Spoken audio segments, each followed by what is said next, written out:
And now I'm going to share the intro. Video file. This is politics. Intro Churchill.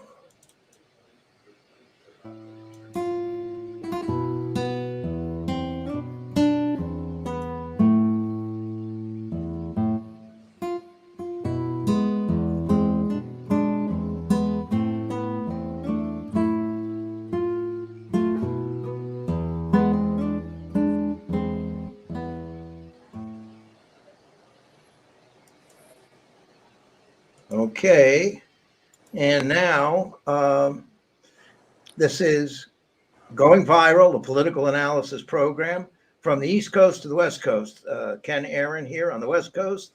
And on the East Coast, we have Dennis Goldstein, Dennis Goldstein, Jim DIngeman, Michael Jankowitz, and Paul DeRienzo. Paul DeRienzo. Oh, that sounds like a famous name to me. I don't know where I've heard it before. Do you have a? We'll find that out a little bit later. So we're going to be discussing a bunch of different topics today about current issues in the news, and I think we could just jump right in. But I'd like Paul to just announce himself, if he could, and just give us a brief. Paul DeRienzo is the news director at WBI Radio. That's it. There we go. Paul DeRienzo. And he's probably doing something right now. He'll join us when he can. Okay, that's excellent. So I'm going to then go to share one of the clips I picked out, okay? And let me get that, and I'll bring it up, and then we'll go to discussion. And let's see, that's going to be a shared screen, so give me a moment to get it.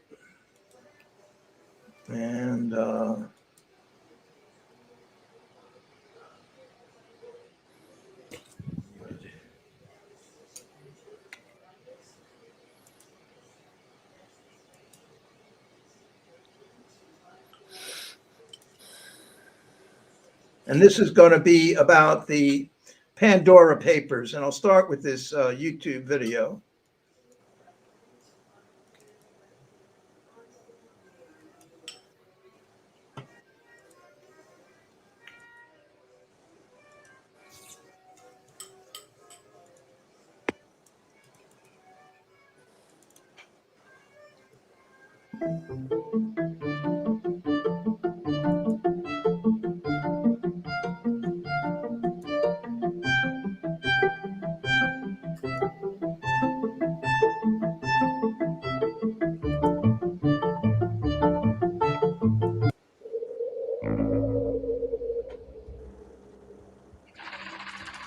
For years, some of the world's richest people have hidden their wealth in prominent offshore tax havens in places like the Bahamas or Belize.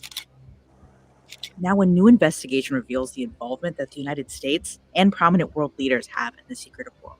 There are 1,001 different ways to describe a tax haven. It's generally considered as a country or a jurisdiction where you can put your money and avoid paying taxes where you made your money. A team of reporters from the International Consortium of Investigative Journalists, the Washington Post, and hundreds of reporters around the world unearthed secrets from millions of documents. The Pandora Papers show how the ultra-rich and powerful move their money around the globe. It is the largest collaboration of journalists ever organized by the ICIJ. We have emails, passport copies, bank statements that show how presidents, kings, princesses, billionaires, and criminals hide and move money. There are more than 11.9 million documents that reveal the holdings of powerful foreign figures, including the King of Jordan and a woman who was allegedly in a years-long relationship with Russian President Vladimir Putin. The United States, through some very liberal laws in places like Alaska, South Dakota, Nevada, and Delaware, have really become go-to tax havens for global clients.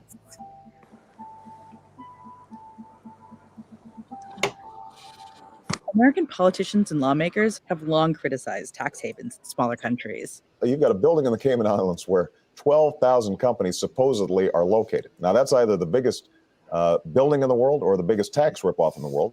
That was 2007. 14 years later, if you want to protect your money, Sioux Falls, South Dakota has become a place to go.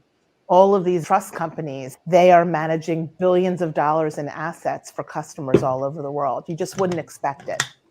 This building, which is in the city's downtown, now houses close to $100 billion in assets from foreign millionaires and billionaires, including some who have been accused in their home countries of fraud, bribery, human rights abuses, and other wrongdoings, either personally or through their companies.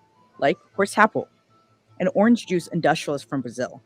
In 2016, Happel and others paid an $88 million settlement to the Brazilian government for allegedly colluding to underpay local farmers. He set up a trust in the Midwestern state in 2017. So did the family of Carlos Morales Troncoso, the former vice president of the Dominican Republic who ran Central Romana, a sugar company accused of human rights abuses. Morales set up his trust in the Bahamas, and after his death, it was transferred to South Dakota for the benefit of his daughters. His daughters, through an attorney, said they have never been involved in Central Romana's operations. And after this, we'll head to South Dakota Yes. Trust Company and check them off. Okay. South Dakota is one of a handful of states with some of the most liberal regulations for offshore accounts in the world. This is a state that hasn't been traditionally wealthy. And so when lawyers proposed to lawmakers in South Dakota to change legislation to turn South Dakota into a tax haven, many of these lawmakers were convinced that jobs and money would follow. Our investigation has shown that that's far from being the case. U.S. law requires trust companies to confirm the identities of clients, but it provides little guidance on who to accept and who to turn away. The Pandora Papers also expose how U.S. citizens move their money outside the country while facing criminal investigations or costly lawsuits. This is where Glenn Godfrey comes in. His companies in Belize have set up trusts, bank accounts, and corporations for an alleged murderer, a high-profile child sex offender, a mob associate connected to the Colombo crime family in New York, and a self-described constitutionalist who solicited the murder of a judge, a prosecutor, and an IRS agent. Godfrey has not responded to multiple requests for comment. It's very difficult for prosecutors to track money offshore for all kinds of reasons. A lack of cooperation from the governments of tax havens like Belize, to just not having the time or the resources. Tax havens are legal. For example, businesses use them to reduce their tax burden, and countries use them to spur investment. But sometimes trusts are used for improper reasons and for criminal activity. Tax havens in and of themselves are legal, but tax havens have been used over the years for illegal purposes, for hiding money from authorities, avoiding taxes that you owe, parking illicit gains from white-collar crime, or for politicians to disguise payments that are part of corruption. So while it might not be illegal in every case, it's highly problematic in terms of ethics, and it's highly problematic in terms of the growing rift of inequality that we see around the world. The Pandora Papers also show world leaders and their loyal circles participating and benefiting from this secretive system. Jordan's King Abdullah II is one of them. Over the past decade, as billions of dollars in American aid poured into his country, a secret stream of money flowed in the opposite direction. Companies associated with Abdullah spent millions to buy extravagant homes in the United States. We were able to show that King Abdullah has secretly bought compounds in Malibu or overlooking the Potomac River in Georgetown and in London, and that he has spent more than $100 million in secret over the past 10 or 11 years on lavish properties that are unknown to the people of his country.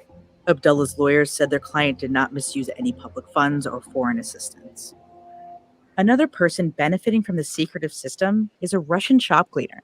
Previously undisclosed financial records, combined with local tax documents, show that Svetlana Krivenalgeek became the hidden owner of a luxury condominium in Monaco nearly 20 years ago, just months after giving birth to a girl. The child was born at a time when she was in a secret, years-long personal relationship with Russian President Vladimir Putin, according to a 2020 Russian media report. Когда мы нашли соцсети Елизаветы, то последние сомнения в том, кем друг другу приходились Владимир Путин и Светлана Кривоногих, отпали. Такого сходства мы не ожидали. She, within months of giving birth to this girl, came into possession of a shell company which owned a pretty impressive apartment overlooking the Mediterranean in Monte Carlo.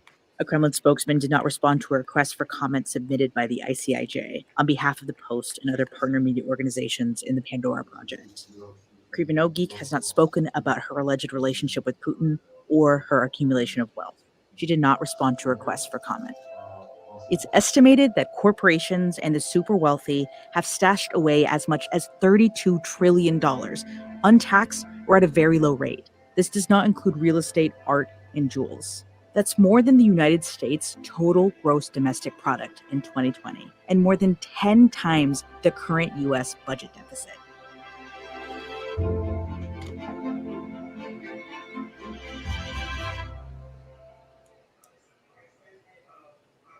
Okay, all right. So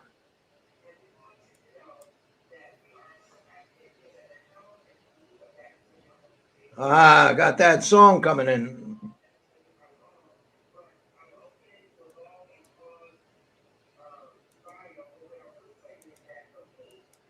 Okay, so we're back on the stream now, and I think that was a very good representation of an issue. Very well put together presentation. Who wants to lead off on comments about this? The keynote there, I thought, of that report, well, right at the end, it said it didn't that $27 trillion doesn't include real estate. Although one of the cases they talked about was real estate and art. So they're saying, no, 27 trillion, not including real estate and art. And the other thing that caught my attention was their declaration that offshore, havens like this are legal. It's legal to do that to avoid paying taxes. It's just the details have to be dealt with. It's not moral, and it's turning into creating a big rift in assets between the rich and the poor. However, they both two different individuals said, no, it's legal. There's nothing illegal about it. I don't see how you could possibly police it if you're going to say it's legal and then try to monitor it or oversee it. So let's see. Who wants to pick up on this? Jim? Paul? Let's Yeah, if you want. Paul. Paul, you there? Why don't you lead off? Yeah, I did a few interviews about this week, and it is legal, unfortunately. And what's not legal is the how you got the money. So you have to get the money by legal means. So if you're a drug dealer, it's illegal, but it's not illegal to do what they did. It's done all over the world. And Donald Trump was very involved in this kind of thing. He probably still is. And the most interesting of all the different stories, that one was great about Putin's girlfriend. But, it makes me think we shouldn't shoot ourselves in the foot. At Pacifica, don't we like Putin? I thought he was our guy. But that said, and more than a few people have said that to me. That said, what was interesting to me was Kristi Noem, the governor of South Dakota. And South Dakota is really, if you notice, a lot of credit card companies are based in the other place they're based is in Delaware. So it's interesting. There you have the Democratic Party, Delaware, Joe Biden, and you have South Dakota, Kristi Noem, who's a Trump QAnon type person. And it's nothing new in a way. When I was talking to some Iron Eyes today, Chase Iron Eyes of the Sioux Nation in Lakota, and he said, well, this is the way South Dakota's been run since they stole the land from us, basically. So it's not legal. It's not illegal necessarily. New York is a huge. I think New York City came on the top of the research. All these you notice all these really tall spires. I haven't been outside the city in a long time. Over by the Lincoln Tunnel and look back and see all the new tall buildings that have gone up.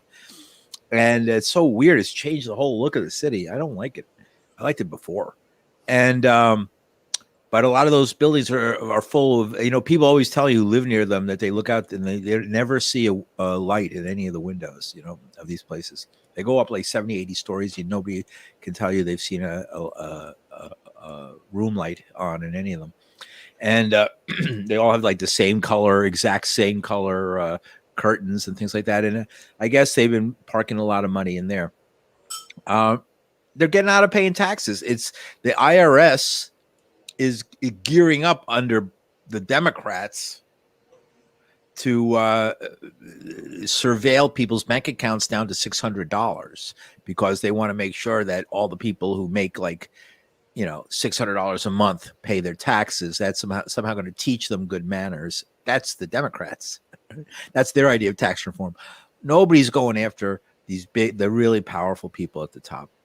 They won't do it. I mean, New York City could have eliminated its debt without ever having a penny from the federal government if it just collected, instead of rebating, the 1/3% tax on stock transactions that's been on the books for 100 years and since 1905. And almost immediately upon passing it, they made a deal where all the money would be kicked back immediately to all the companies, so it amounts to zero. And that was equal to the amount of money at one point. I think it was $6 billion the state of New York was down. They could have made up the $6 billion they were down without a penny from the federal government if they had just collected the money instead of rebating it. And then nobody I talked to, that guy Andrew Yang, forget it. He wasn't going to do it. And de Blasio is one of the main people behind this whole new system of doing things, where they allow foreign monies to be parked in, condos that are listed at $40, $50, $60 million. Like, well, how could a room, they're small. My apartment is bigger than some of those places, and they're paying $60 million for it. I remember I was a tour guide and I brought a tour from Indiana or something down by, and we were down on the west side, down by the west side by the museum and by the Dakota. And I showed them, this is Dakota. This is one of the wealthiest buildings in New York. And they all looked at me and says, it's got air conditioners in the window. Come on. And they wouldn't listen to me. He said, what kind of dump would have air conditioners in the window? And that's associated with a dump in Indiana, I guess. And everybody else has central air. So, I guess it's like all in the eye of the beholder. What's legal and isn't, and what's worth money and what isn't. I mean, there's, I guess, exchange value versus use value. The use value of that apartment is a lot less than its exchange value.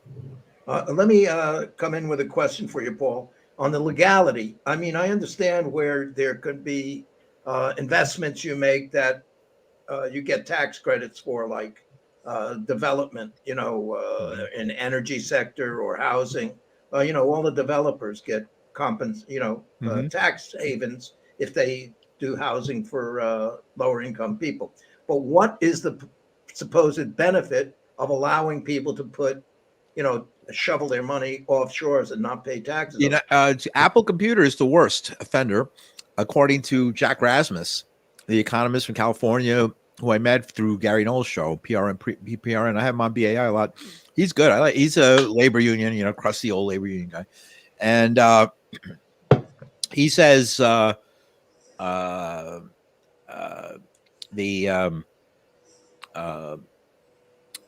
was, I'm sorry, I lost my train of thought there. What benefit does the Commonwealth get from? Yeah, because from I remember now. Because if it's offshore, Apple's the worst one. They're offshore. They have, I think, parked some, I forget what it was, 600 billion or some massive amount of cash that they made in the last few years is parked in Cayman Islands type accounts. And they don't have to pay taxes on that. If it's earned offshore and it never comes to America, you don't have to pay taxes on it. So, and then when they had the big tax give back under Trump, the tax reform bill he passed, all that money, instead of being funneled back into the company, trickle down, create more jobs, instantly went to the stock market, which is why Trump really did it. And it boosted the stock market so he could crow about how well the stock market's doing it. So if you give these companies, what happens is they take the money, they don't pay taxes, they don't bring it to the U.S. They keep, and a lot of other countries, the same thing happens. It's all parked offshore. And there's different countries that have very low. So that's a new law. See, they passed this ruling now, OECD, OCD, I think of the Office of Economic, the Organization of Economic Development, OECD, and they just passed a minimum 15% tax. So now, the Netherlands and Barbados and Cayman Islands and South Dakota, Delaware have to, by international law, if they do it, pay 15% taxes. That's a new development, and it just came because of so people are complaining so much about it. It's not just the U.S. I mean, it really all the chaos in the American election came because you have people who are not educated in how to think critically, who are faced with first it was weapons of mass destruction that weren't there and thousands of people killed, and then it was that way I know where they're coming from. And then it was 2008, too big to fail. Obama just pouring money into the big corporations. That's not what they expected from Obama. And this has led to a deep cynicism in America that's fueling this big fight. But again, what is the pretense of benefit to society? There is no benefit to society. They reinvest the money in their own stock. They buy their own stock, and then the price of the stock goes up, and all the people who own their stock, which are all their friends, and somebody smart enough to have bought it when it was $9 a share in 1999, then they get huge dividends. So this is just like it's legal. It's legal. Well, I understand, but internationally legal. They just passed a rule at the OECD to make it a 15% across the board tax, and in America it's like 20%. So, so still below us. But they're not is that a tax they're avoiding, or that's a tax they're paying? They use the money. They keep the money. They don't pay their taxes, and they invest it in their own stock. But they have to pay a 15% tax. Now they'll have to, according to this new rule passed a few days ago by the OECD. This is just a few days ago. Yeah, that's why I said people are outraged. It's at the end of like 20 years of this shit, and people are really outraged now. And the governments of the world, the OECD, all the big capitalists have to figure out a way to keep their heads on their shoulders, possibly. Yeah. So this applies also to the U.S. Havens. Like in South Dakota and everything? New York City is like the worst. New York City is the worst. Okay. Yeah. New York City takes the cake. And then Delaware, Biden's home state, and South Dakota, one of the biggest pro-Trump states, are the worst offenders outside of New York. And who was behind this investigation? Pandora. It said 1,700. Remember the other thing came out? The Panama Papers came out? Yeah. That's who's behind this revelation. It's a consortium of reporters, and I think a lot of this is probably the liberal Democrats probably letting it out, I imagine. I don't think it's not really considered that radical a thing. They're telling people what every economist and writer for the Counterpunch or the Progressive or something has been saying for years. And now finally they're showing evidence of what we already knew was true. So, and it's not illegal, so it's not really, this 15% tax is considered a big deal. That's like finally the governments of the world are realizing they're going to wind up getting people like Trump and Orban elected king of the world or something, so they better be careful. Okay. Hey, Jim, do you want to pick it up here? Now, let some other guys go before me. And okay, Mike. Going viral. Hold on. You're listening to Going Viral.news. My name is Jim DIngeman. This is the October 12th edition. Ken Aaron's on air. Paul DeRienzo, the news director of WBI, has joined us. We've also going to hear from Dennis Goldstein and Michael Jankowitz. We're talking about the implications of the Pandora Papers. Okay, so let's go to Michael Jankowitz. Okay, Michael, come on. Unmute yourself. Yes. Can you hear me? Yeah, but I also hear the. That's you're me. On the road. Are you on the road in a car? No. That background noise isn't me. I heard it before also. There's nothing in the background except my wall. The only thing I can say about this is my reaction is I'm shocked to find out there's gambling in Casablanca. We've known about this for years. We've known about it since Ben Siegel, aka Bugsy Siegel, gave Virginia Hill a couple million he skimmed off the top of his casino, and told her to put it in the Swiss bank account. I mean, this has been going on, as the First Nations people said, since the land was first stolen from them. There's nothing new here, and it may be one of those few, bipartisan issues, because it doesn't matter if you're a Democrat or Republican or what side of the spectrum you're on.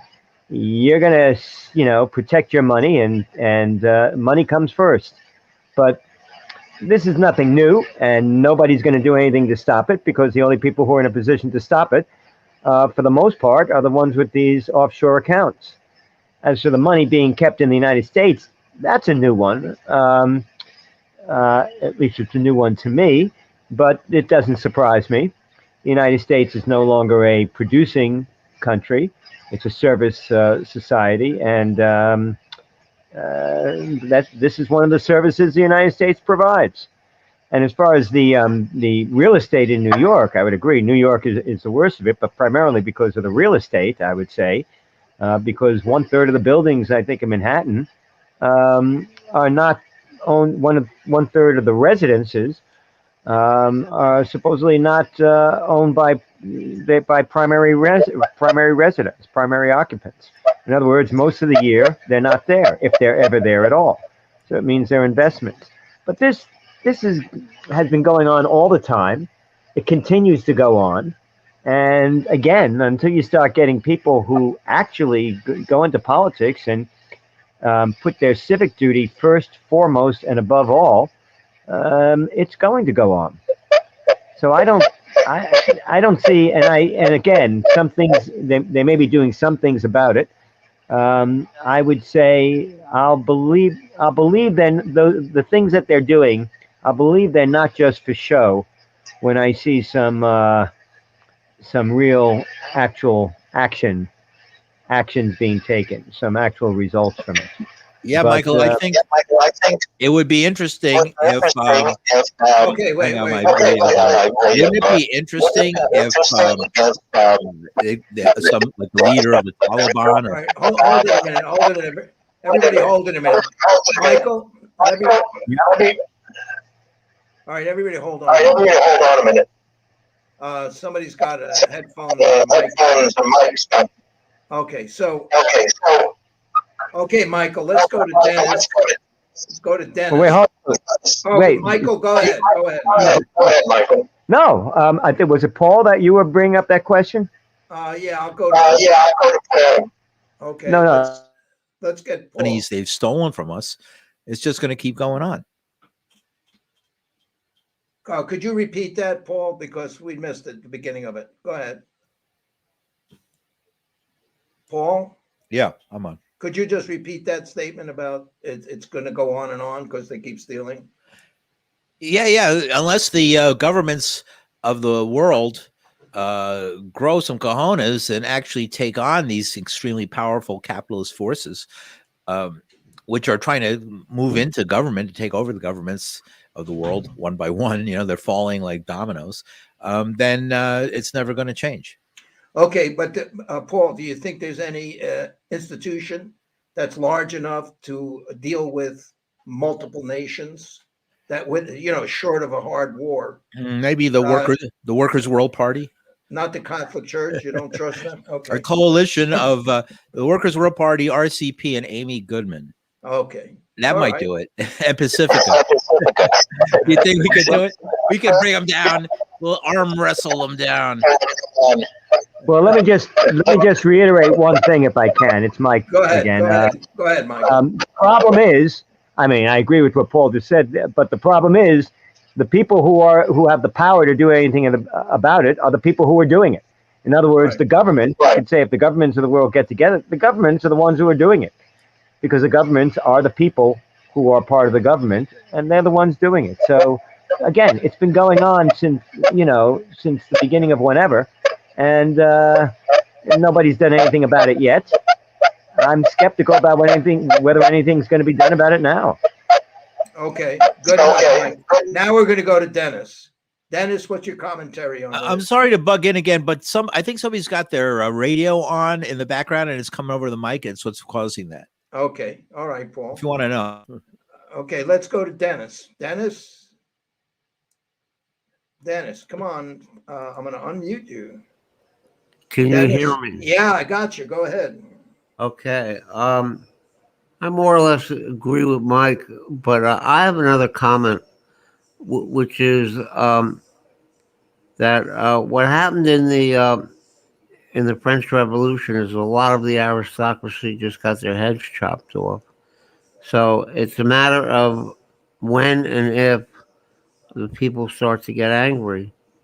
And when the people start to get angry, and when there's organization, revolutionary organization, when things are changing away from capitalism, you'll find that a lot of these people who are doing these kinds of things will end up dead because they'll just be killed. And I'll put it this way: it's a matter of time. Either global warming will get us, or there'll be a revolution. And one way or the other, these people will end up punished. But they might take the whole world down with them. Uh, it never just. How can I say this? When you have a decadent society, it means it's declining, it's falling apart, and that's what we're up against right now. It's really it's a decadent society, and this is a sign of decadence, and that means that the society is falling apart.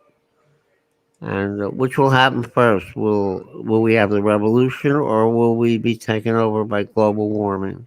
That's my question. I'll leave it at that. Okay, thanks, Dennis. Let's go now, Jim. Now's your spot to. All right. You're listening to Going Viral at goingviral.news. My name is Jim Dingman. This is the October 12th edition. We're talking about the implications of the Pandora Papers. And coming up next, Kenny, I want to just spend a little time talking about the Iowa speech that Trump gave over the weekend. But let's get into this issue of transnational banking and transfer of capital. I've been reading earlier today an account of the Medici family back in the 14th, 15th, and 16th century. And one of the things important about them is that they're essentially establishing a transnational banking system in the period of the Renaissance, where money can float back and forth, can travel from market to market, can be used to invest in businesses in England, Holland, everywhere in the world. Now, when you talk about something like the Pandora Papers, you're talking about the internationalization of capital several centuries into the present, obviously the 16th century to the 21st century. And yes, there's nothing new about this. This has been going on and developing and taking on its forms for centuries, frankly. Now, what's interesting about the post-war period is the rise of the shelters in the Cayman Islands, Bahamas, Isle of Man. Now we see how different parts of the United States have created certain laws to create business. I assume Delaware has similar laws, but all around the world.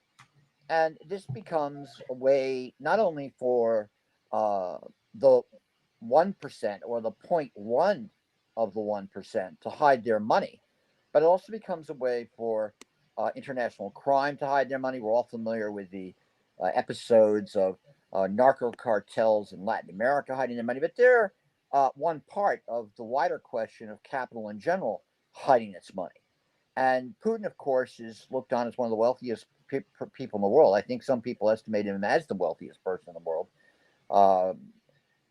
Unlike Paul, with the comments about some of our colleagues in Pacifica who tend to admire Putin, I don't put myself in the fan club of Mr. Vladimir Putin. But, he's reportedly, allegedly has about 200 billion plus. So you got all these people like this who use this kind of formula to hide their wealth. And we're not even talking about other parts of it, which is art, investment in art, which is quite fascinating. Again, a post-war phenomenon for the super rich to hide their money. Now, whether we have a breakdown of the world in the sense that, and this is what's interesting to think about in terms of the way one reads the sort of theoretical speculations of revolution these days. I'm talking more about the kind of arguments made in books like those guys, that guy at Duke or North Carolina, Duke he is, who wrote the book with the former member of La Rosa Brigata, talking about essentially Occupy Wall Street writ large, that kind of anarchist assembly, if you will, form of revolution.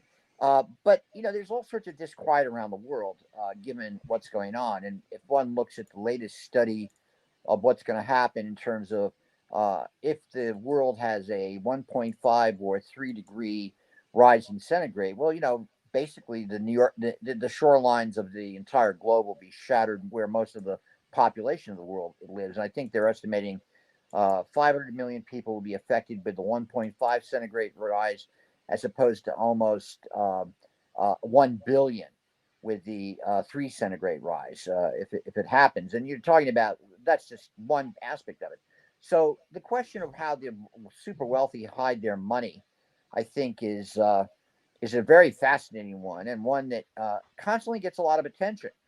Not only in our popular press, occasionally you'll see some good investigative journalism of this. And this particular outfit that did this, this investigative organization of journalists, I recommend to all the DIGN, which is a global investigation, a global training program, basically for investigative journalists worldwide. It's the DIGN network.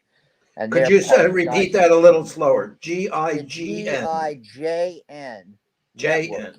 And it's a DIJN. JN. It's an international consortium which is associated with this report that came out, where these guys train people to essentially investigate these kind of things. In fact, they have training right now focusing on Africa, because you had in this particular case, for example, the Kenyatta family. Those that are in power, that are related to the, one of the major leaders of the national rebellion against the British during the 50s, Jomo Kenyatta. Well, his family, of course, squirrels away money globally everywhere. And you had, all these various dictators in all parts of the world that essentially rip off their societies relentlessly. So this is a very important story. The Pandora Papers is a really powerful story. And I just wanted to, before you play your next piece, Kenny, I wanted to bring up this question that is some way related, but we're also talking about how someone like, Mr. Trump is. You want to talk about Trump's rally before you do that? I just want to confirm one thing you said. Yeah. You were talking about the predicted deaths or mortality from climate change. You said they're talking about the numbers. What were the numbers? They're the displacement, not mortality. Oh, okay. If it goes up to 1.5 degrees centigrade, they're estimating 500 million displaced. If it goes up to 3 degrees centigrade, they're talking about 800 million displaced. And already, for those of us living in the Northeast, they have already predicted that the oceans off the coast of the northeastern part of the United States are approaching the 2 centigrade temperature mark, which means that we're in for more flash floods, more hurricanes, more whatever coming in. So that's just to raise that. But let me shift to this issue. Okay, go ahead. Now let's move on to someone we haven't heard about in a while. All right. Now, obviously, this weekend, Trump, I think he made what will be either looked on in retrospect a historic speech of his further rise or his fall. Because this weekend, in the speeches that he made in Iowa, he basically reiterated his contention that the election was stolen from him. He basically used words equating the Democratic Party with socialism and communism, saying that all the measures that, because of course Biden, could be looked on as he's certainly not operating with the same kind of political power that FDR had in 1932, when FDR had a majority of the Senate and a majority of the House. We know that doesn't exist with Biden, but he's equating Biden with essentially pushing the United States to communism. Extremely interesting kind of assertion to make. And he doesn't concede in his speech. And which followed the next day. And by the way, he brings Grassley up, Senator Grassley from the state of Iowa, who had just recently gone along with the vote with McConnell to raise the debt ceiling. He brought him up, and basically Grassley said, well, how can I deny supporting someone who has 91% of the GOP base here in the state of Iowa. And so the next day, you had on the talk shows all the Republicans kowtowing to President Trump and essentially going along with the argument that, yes, there are these problems with the elections, which we also have seen further advanced by. And it was very interesting. Trump cited the audit in Arizona along the lines of how he felt he was reinforced in his arguments. Or, of course, we know that the outcome of the audit was it actually showed there were more votes against him. But today in Michigan, there was a speech given by the person who's running for attorney general, who's announcing out loud that we need an army to implement what we want to do to overturn this election. Actually saying, where is the army that we need? And today there was a leak by a new book by Jonathan Karl that talks about, the book is called Betrayal. And what it talks about is something I don't think is any surprise to any of us. I always felt that Trump was sitting there getting his jollies off watching people assault the Capitol.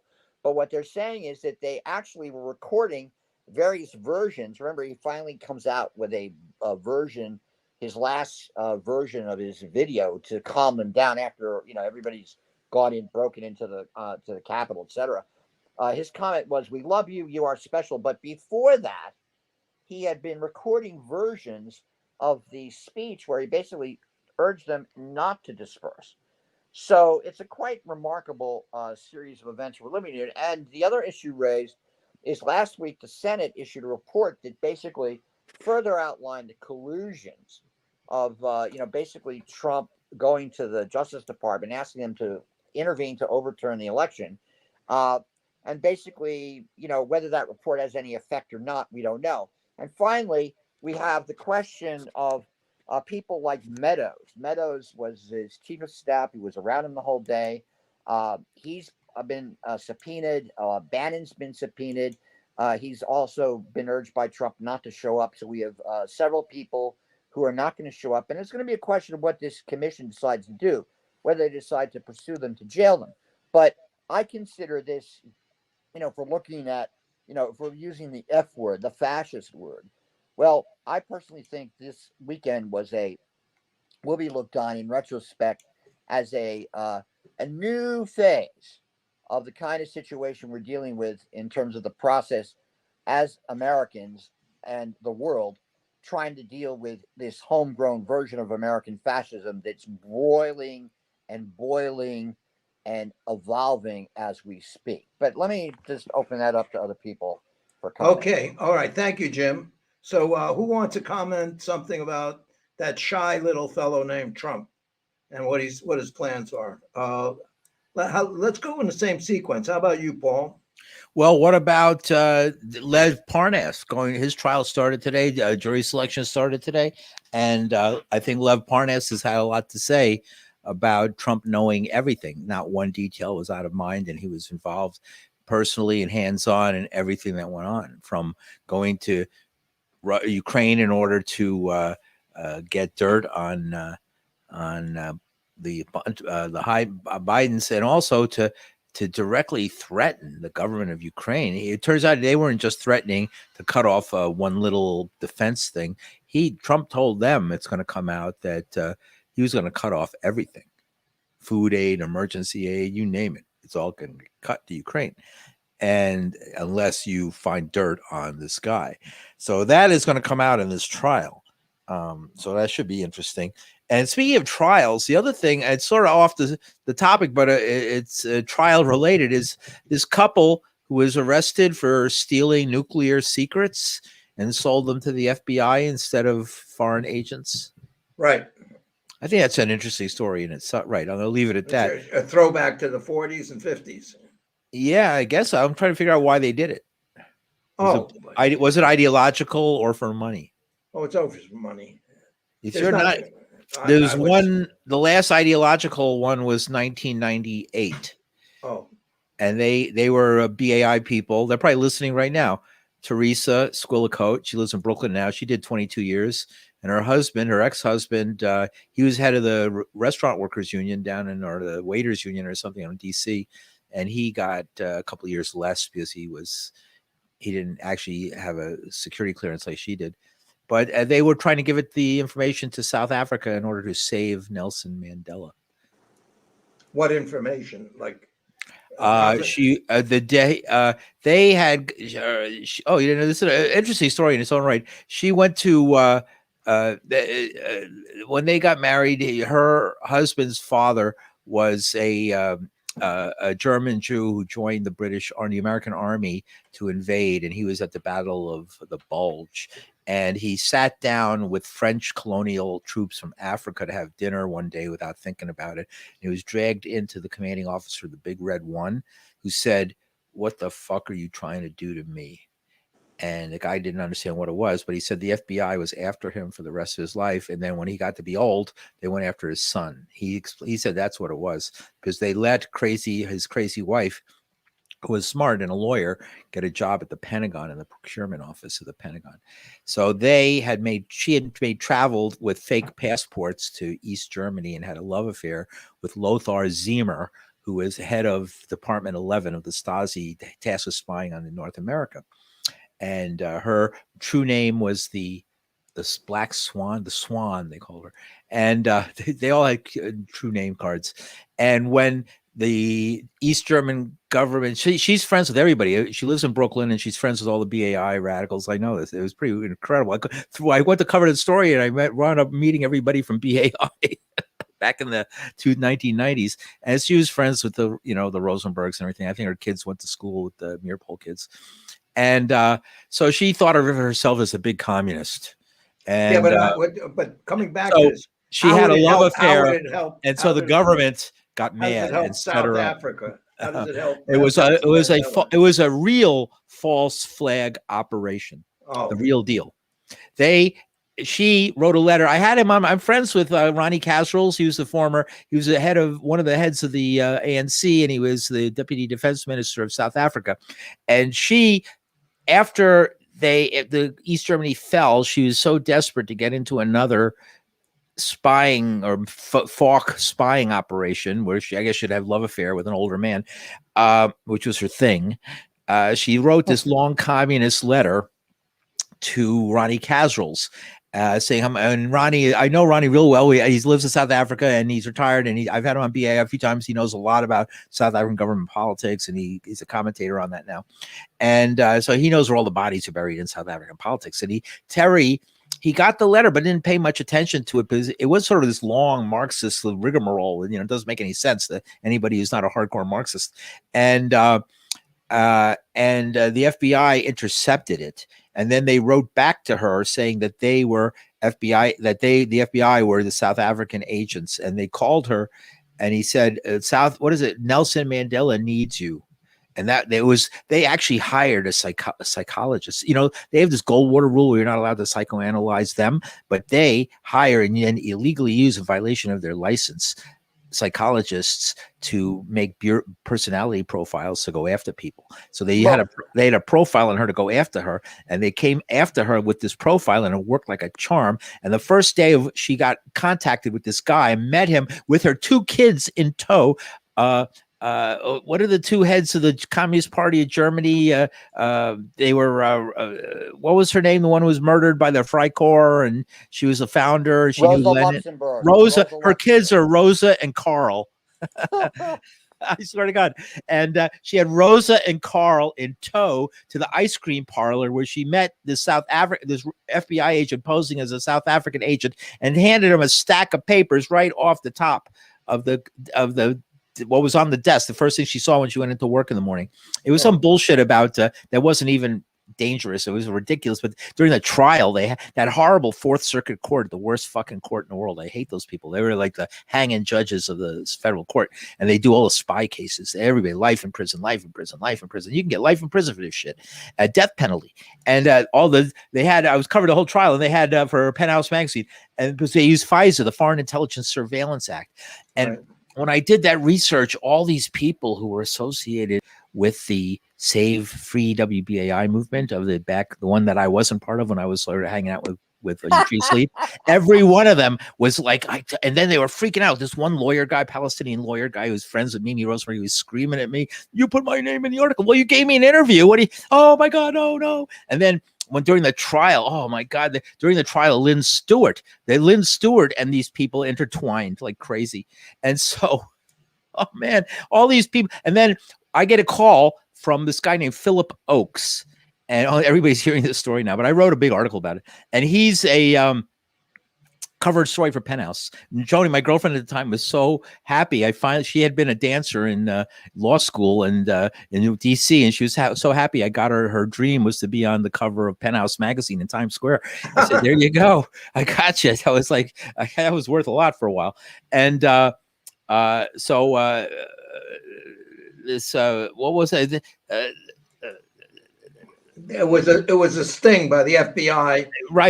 She didn't even know what she was delivering to South Africa. Right. She was sympathetic to Nelson. Right. So and a wonderful family. I loved her. Her husband's family was nice. He was a poor schmuck. He was connected to it by half a thumbprint. Right. The only thing connecting him to the whole damn thing. You wouldn't believe what they did. They followed them for 2 years and spent $4 million. They broke into their house 6 times and they never knew it. Whole armies of FBI agents went through their entire house 6 times and they never knew it. Yeah. And followed her everywhere she went for 2 years. Had cameras in the post office, cameras in the school, cameras in their bedroom, cameras in the toilet, everything. It was unbelievable. And when they found out that they weren't really spies, she was just a wannabe, they were really mad. They were going to do. 20 years was like the lowest sentence you could possibly get.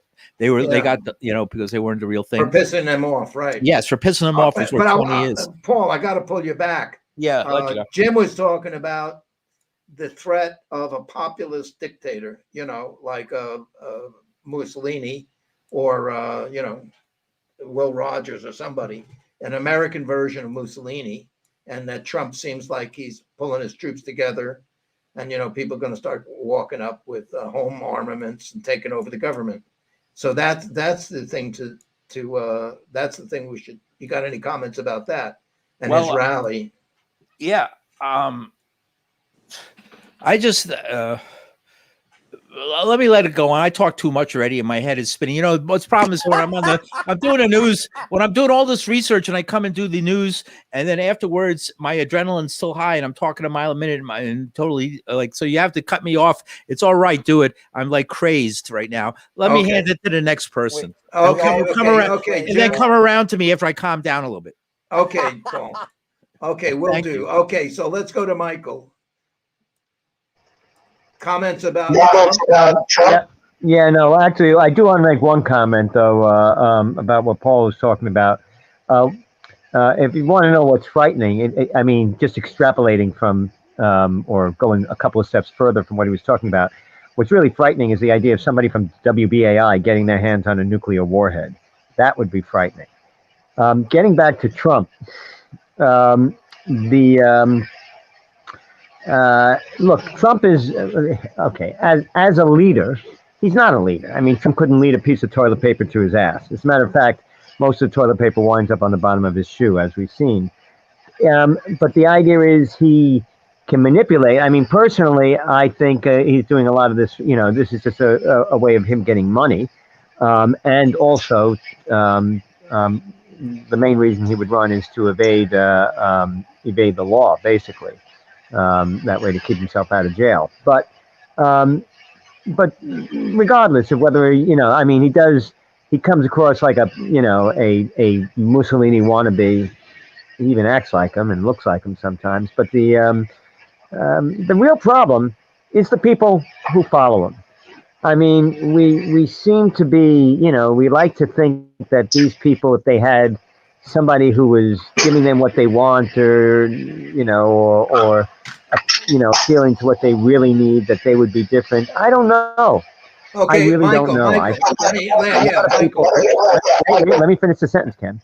I think a lot of people in this country, and I'm not saying majority, but now a substantial minority. It used to be a fringe, but a lot of them are just simply, they lean towards fascism. Mm-hmm. Now, what were you going to ask me, Ken? My question is, okay, great. let's say it's 40% or it's over 30% of the country that says, close the borders, stop the foreign aid, stop giving out welfare, make a buck or go to hell, start getting rid of some people who came here illegally and, put women back in the kitchen and have them be more responsible about their pregnancies, whatever. Say and it's Christian or whatever you want to say. And it's 30%. It's between 25 and 40%. So that's a lot of people. So do you want to indoctrinate them, put them in re-education camps, find some kind of a what's it called, vaccine that'll cure them of their inappropriate ideas and concepts? What is the solution to that when you're in a country? And this is America, so it's part ballet and classical music and hip hop and country music. It's a diverse country with 50 different states, and in any case, at least 5 or 6 different regions. So, what do you think is the solution to that kind of a problem? Go ahead, I'm Mike. sorry. Did you say that there was a solution to it? I'm asking you. Yeah. I don't know what the solution is. This country, for instance, it's always had a large portion of the country that's been racist. Have we, we've managed to, through education, to cut down somewhat the virulence of the racism? No, I don't even know about that. We've had a resurgence. It's a racist country. It might be through education. People talking about teaching civics when people are little kids. There's a lot of different solutions for the long term. In the short term, I don't know what you're going to do. I mean, look at this whole thing about about vaccinations and masks. People won't get vaccinations, and now they're saying that they're being prejudiced against because they're not getting vaccinations, and they're being prejudiced against because they don't want to wear masks, and they're being prejudiced against because they don't, because they should have the right to put other people's lives at risk. I mean, what we really have, I guess, is people going off the deep end. We've got neuropsychiatric cases on the rise, I guess, and I don't know. I mean, maybe psychologists can come in and do something. No, you're not gonna change anything, but you're not gonna put them in re-education camps or anything like that. Nothing like that. That's ridiculous, and that's fascism anyway. But the fact is that I don't know what the short-term solutions are, and I hope, but I don't know if we're gonna make it last long enough to have let the long-term solution sink in. Okay, let's leave it at that. And let's go to Dennis. You got any comment about the Trump parade? About Trump, what did you say? I said the Trump parade. Trump having a rally and bemoaning the fact that the election was stolen. And, Trump thinks he's going to get elected in 24. Yeah. And that's what he's doing. Any comments? You look forward to that? He's campaigning. Uh-huh. Trump is a threat, and he's always been a threat to democracy. And we're going to have to do something about him at some point. Okay. That's what I think we better be prepared to be fighting in the streets ourselves.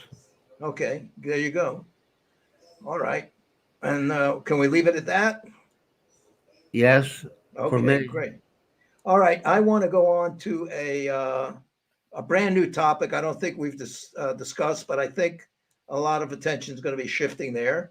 So I'm going to bring up this article, and let's see what it says. Can you read it? Let's see. Yeah. I don't know if I can read it. Let's see. My other monitor went out. Basically, there's an accord between U.S., Japan, Australia, and India.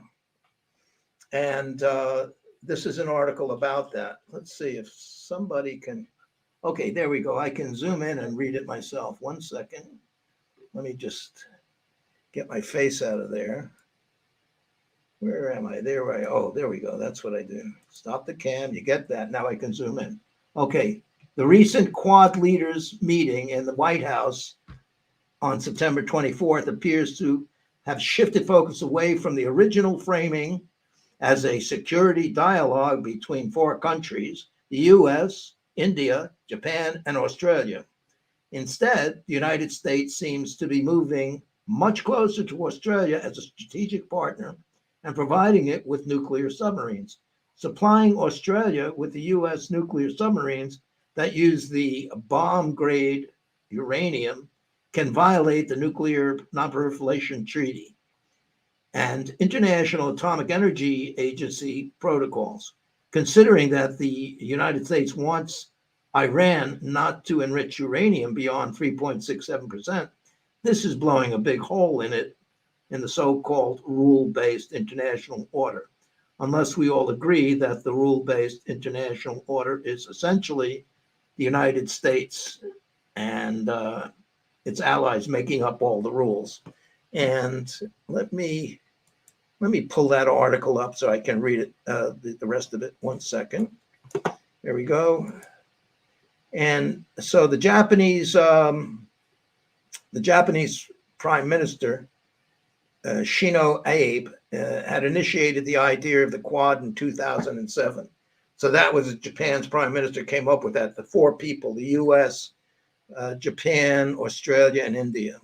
I think basically, I'm going off the article now, that what we had there, this is in 2007, and it was, supported for the most part of what are we going to do about China in the future? Not saying we're going to go to war with them next week, but it would be foolish to ignore the possibility that under some scenario that you would have a hot war with China. It would start to get, imperialistic, try to take Taiwan. It's already got Tibet, move east, take some of the stands, and it's already in conflict.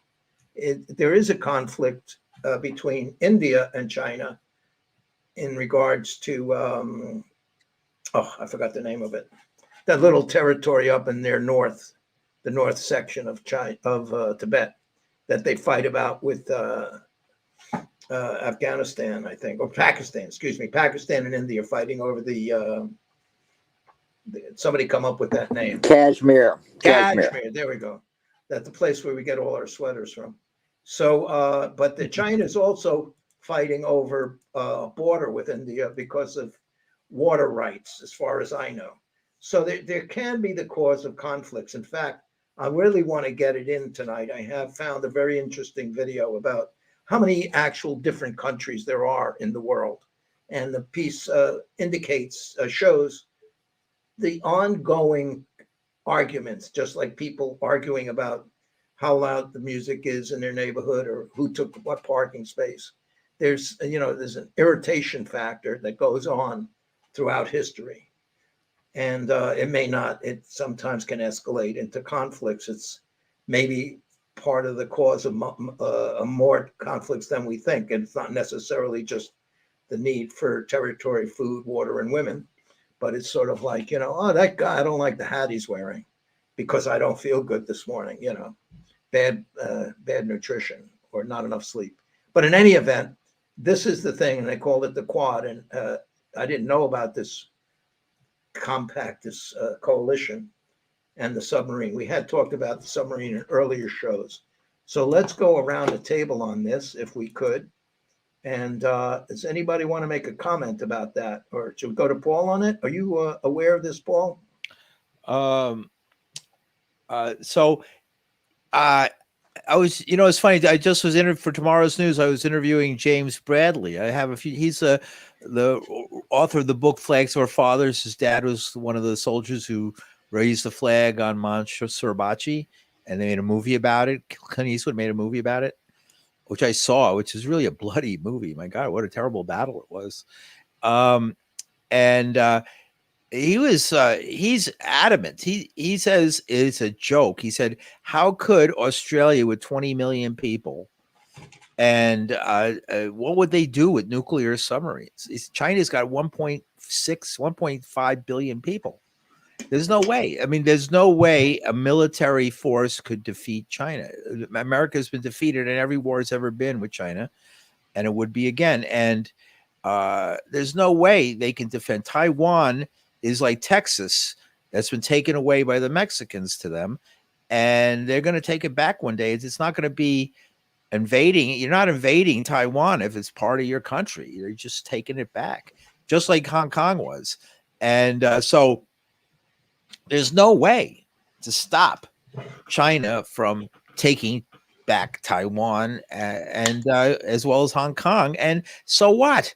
Nobody who lives in Hong Kong, after all the demonstrations and protests, can say that anything is on the ground changed for anybody there. And in Taiwan, James says his daughter lives in Taiwan, in Taipei, and nobody in Taipei thinks that anything would change if China took over. It would be the exact same country. And that is like, so they're trying to create this thing where they want to save poor Taiwan, and poor Taiwan doesn't want to be saved. Is not that interested in being saved, except for the elite, the Chiang Kai-shek descendants and stuff. And just because Chiang Kai-shek lost the war, now these people have to live as not part of the country that they were part of for thousands of years. It's not realistic. So the same thing with the South China Sea. I mean, China 20 years ago, they didn't have any planes that could fly over water. Now they're sending hundreds of planes right up to the border of Taiwan and flying around and thumbing their nose at everybody. And within a few years, they're going to have aircraft carriers. And a few years after that, they already have nuclear missiles that can go anywhere they want in the world. They got plenty of all that stuff, and their technology is going to probably surpass ours eventually. Now, I've read this ridiculous book, 1934, by some general, where 2034. Yeah, 2034, 1934 is it 20? It should be 1934, 2034. And in 2034, they actually, I'll tell you, it's such a stupid book. I'll tell you, I don't care. I'll tell you what happens. The China nukes San Diego, and the United States retaliates, and the United States basically loses, but then they retaliate by nuking Shanghai and kill 40 million people, and they lose 1 million in San Diego, and China surrenders. Do you think that's going to happen? And then what's funny is India threatens to nuke the United States if they continue nuking Russia China after they destroy Shanghai. And India becomes the new leading power in the world as they force China and the United States to negotiate. And of course, the end of the book, and of course, the Chinese are stuck with the horrors of rebuilding the devastation of 40 million dead. And and the U.S. Pilot who flies in in a single plane with one missile, so he can get by all their defenses. And instead of taking like an F-35, that new plane they have, he takes, because they find a way to defeat their avionics, so he takes a Hornet, an F-18 Hornet, which is a primitive like plane, I guess. And he flies and he gets by all the Chinese air defenses. And just as they're going to get him, 1 inch before they get him, the heroic pilot gives his life and crashes the nuclear bomb and kills 40 million people. God bless America. Right. That's the book. That's the book. But Paul, you're enough so of a that student. I think it's ridiculous, but at the same time, is this what our generals are thinking? You know what Bradley said was interesting, and I'll leave it with this. When FDR saw the threat that there was going to be a war with Japan, he fired the first 7 levels of leadership, from the top admirals down 7 levels, before he got to Chester Nimitz. And Nimitz, he said, which is interesting, didn't even have a chair in his office. So you had to stand at attention in his office whenever you talked to him, right? So this is a serious guy. And he said that if they had not fired, that was the genius FDR. If they had not done that, they might have lost. Because the generals in power, like the generals today who are at the top, are morons waiting to lose the next war. And they have to find the real soldiers way down in the ranks when a big war like this is going to happen. Okay, Paul, let me ask you a question on this. Do you think that international alliances, including NATO and like this, the Quad, are effective or destructive, because you do have historically, Right. we're not done with, Right. we still have human beings. You do get one nation or a coalition like the Axis. Well, getting back to what I was saying, this whole thing, especially the AUKUS. What is the name AUKUS? What is this AUKUS shit? It's the stupidest name for an alliance I've ever heard in my life. It's not going to last long. This AUKUS thing, which I'm thinking of, which is Australia, UK, and Britain. Australia, United States, and the UK, right? And Britain.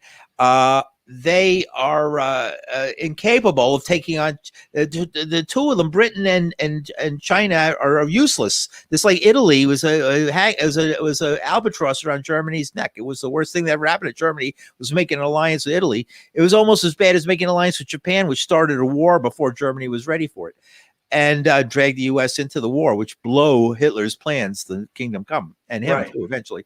Why are we hooking ourselves? Why is it we? It's not me, but why is the United States hooking itself to has-been powers that don't have any power?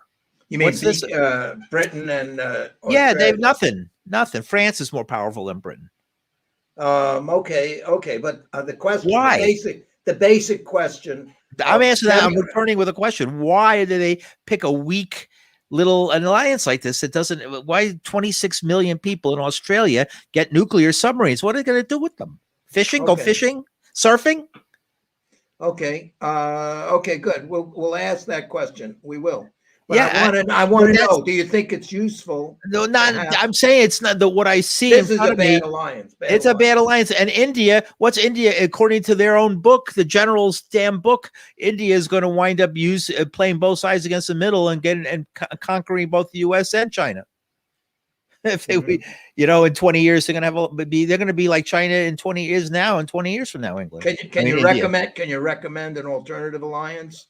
Yes, the United States and China should make an alliance like they used to have and stop bullshitting around. All right. I don't know what the hell they're fighting about. They had a great alliance for 20 years. They made billions between the two of them. What are they making trouble now? Good. I totally agree personally. Okay, so let's go to some other speakers. Mike, let's stay in the sequence. Okay, Mike, you got it.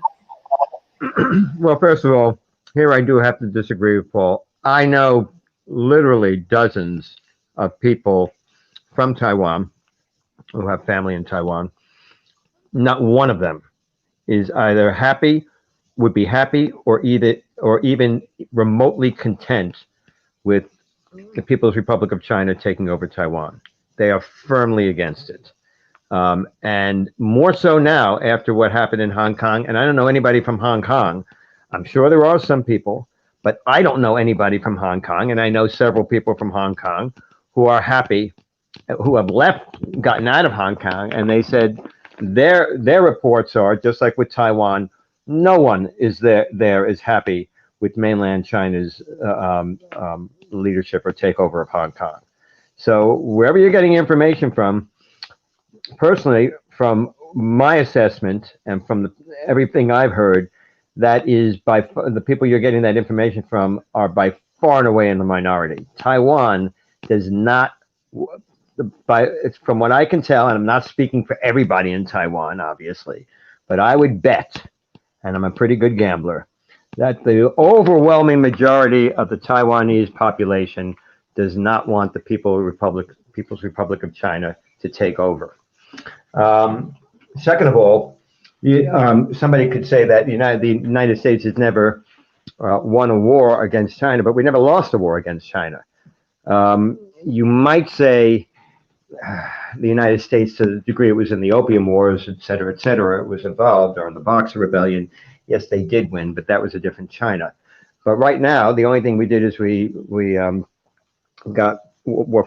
actually fought them to a stalemate in Korea.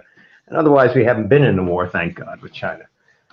But China right now is doing some serious saber rattling. They just had amphibious maneuvers to find out, maneuvers designed for an amphibious invasion. And that's gotten people's the hairs on the back of their head up much more than this fly past of what was a 50 some odd aircraft, in which the leader, the commander of the Chinese air fleet, when he was contacted by a Taiwanese radio controller, just asking a question, he told him to perform an unnatural act with himself. So there was no love lost there. Yeah, China's been saber rattling. As far as why they ally with Britain, no, Britain has 2 aircraft carriers, which is exactly what China has right now. Actually, Britain's aircraft carriers are probably more functional. They have more functioning aircraft carriers than China does right now. And so Australia has these submarines. I'm not going to go into the military uses or how the military operates. You know, that would be like 14 separate shows. But basically, yes, there is a tactical and strategic reasons for Australia having those subs. But again, the purpose of this again is probably not to, in the event of war, but probably to deter it. China, once it operates outside of its landmass, it's not quite as powerful. It doesn't have the advantage of this overwhelming population that can be used en masse. Then it has to rely on its Air Force and its Navy. And the United States, which has fallen behind in its shipbuilding, in its naval shipbuilding, and its naval capacity, is simply aligning itself with the Royal Navy and the Royal Australian Navy, simply to make up that difference. But no, I don't. I think the problem is right now that people are saber rattling and driving up the temperature, including China.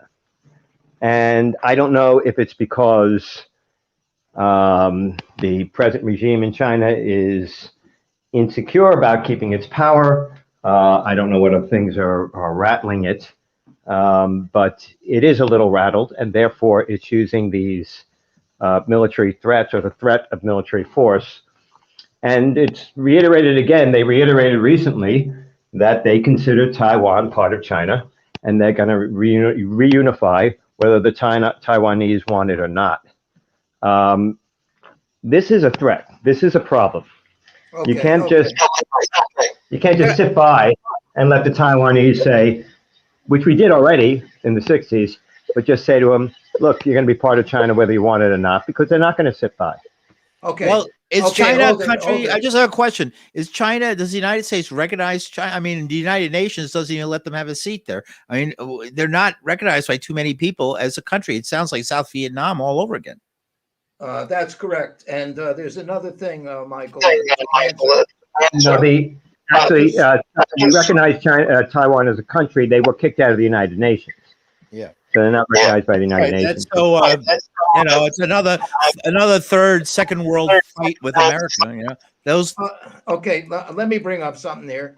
The issue is, yeah, real short. Okay. Taiwan is not Israel. What's the difference what Taiwan wants or doesn't want? Israel gets away with it because they somehow have, I don't know, people don't want them to close the delicatessens or something like that worldwide. So they have some influence. Now, we know why influence, Israel has influence. But Taiwan is, not China.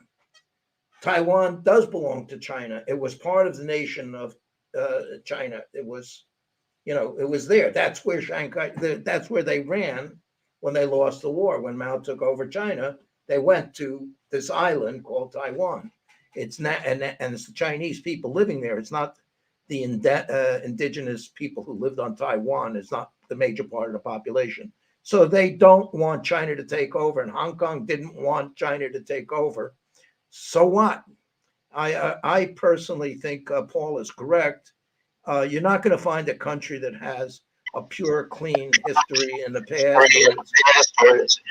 Okay, those are my last words. 1 second, let me just finish.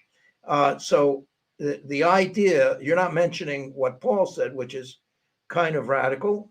I think it should be considered. Why isn't the U.S. allied with China? instead of trying to oppose China? Well, Go because ahead. well, wait, hold. Let me just answer your question. First of all, because we're not allied with China, because we're in competition with China, and we don't agree with what they're doing. And you can't just say, because you could also say, well, look, if Trump wants to take over the United States, who are we to argue with that?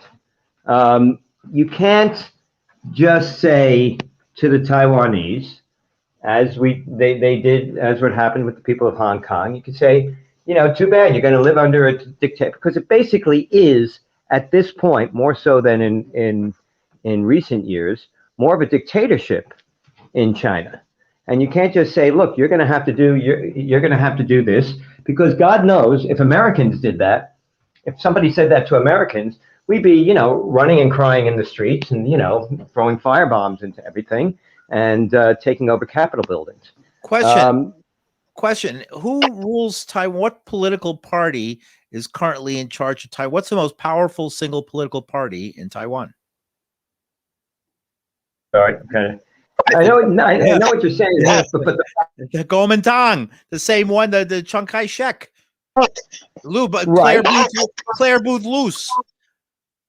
He's a fascist. Claire Booth But Luce. that's who they want. I never liked those people. But that's who they want. What do they call them? The Paul, if they want I'm not saying that the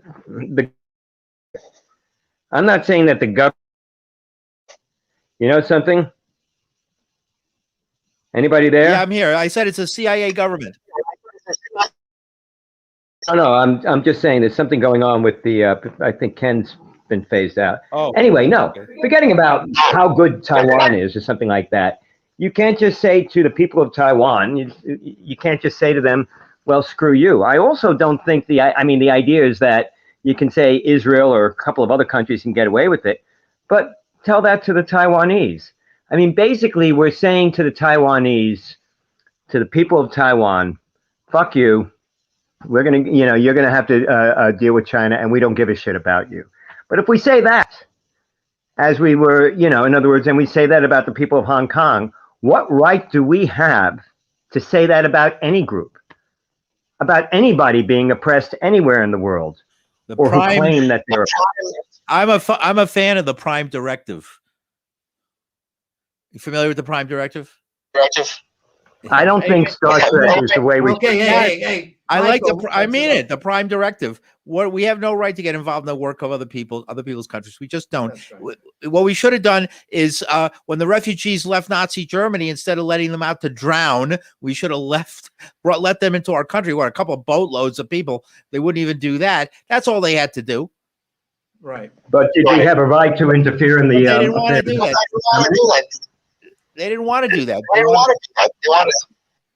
Now, hold it a minute, gentlemen. Let's not get into religious, philosophical discussions here about the rights of nations and what we're allowed to do and not allowed to do. Good point. Come on. That's not we weren't getting religious. We shouldn't. What do you mean we can't and we shouldn't? Didn't we get rid of all the Indians that lived here? What are you talking about then? Nations and politics do not necessarily nations and political entities do not necessarily operate on moral principles. They operate on practicalities and considerations of the future and corruption. So it's not a question of what do they want to do? It's a question of what's likely to happen and what is the best solution for the larger populations of the world, of China, India, the West, Europe, big, this is a little island with whatever, 23 million people, probably the same amount of people as New York City or something. It's like, you could say it's not nice. I don't like it. It isn't proper. People should be allowed to do what they want and be self-determined. Of course, that's nice. But I think you did say something. What right do we have to declare a moral position in any country? Good point. I think you're correct. So let's go to Jim. Jim, please get us out of this marasma here. Jim? Jim, where's Jim DIngeman? Come on. Oh, I'm going to go here like I'm going to go here like this. Jim looks like he dropped out. No, Ken, we were having some technical problems before, so I think that you should look into this, because my mic was going on and off.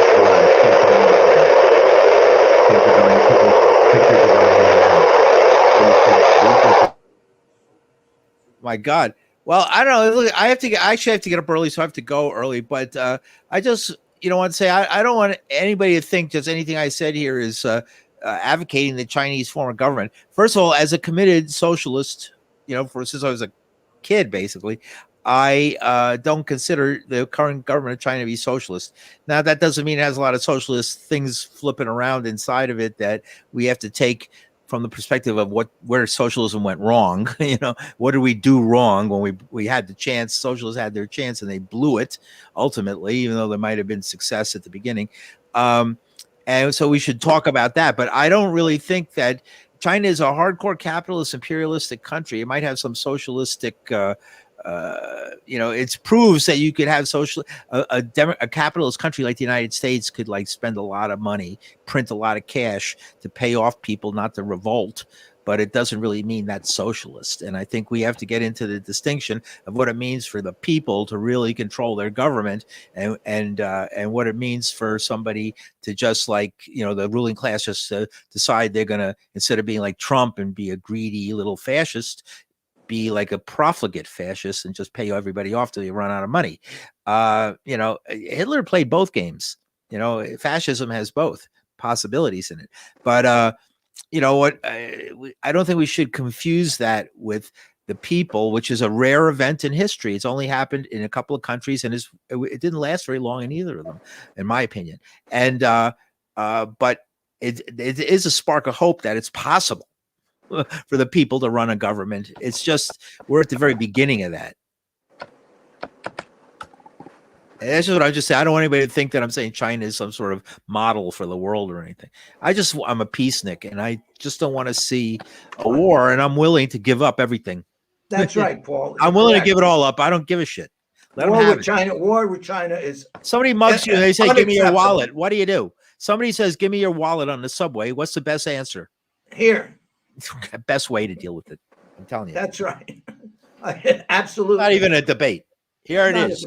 You don't have to wait a minute. I got more money in my other. Yeah, here, have it all. Take it all. It's all yours. Okay, thank you, Paul. Let's go to Jim, and we can, we can express any concept we want here. It's not immoral. It's the practicality.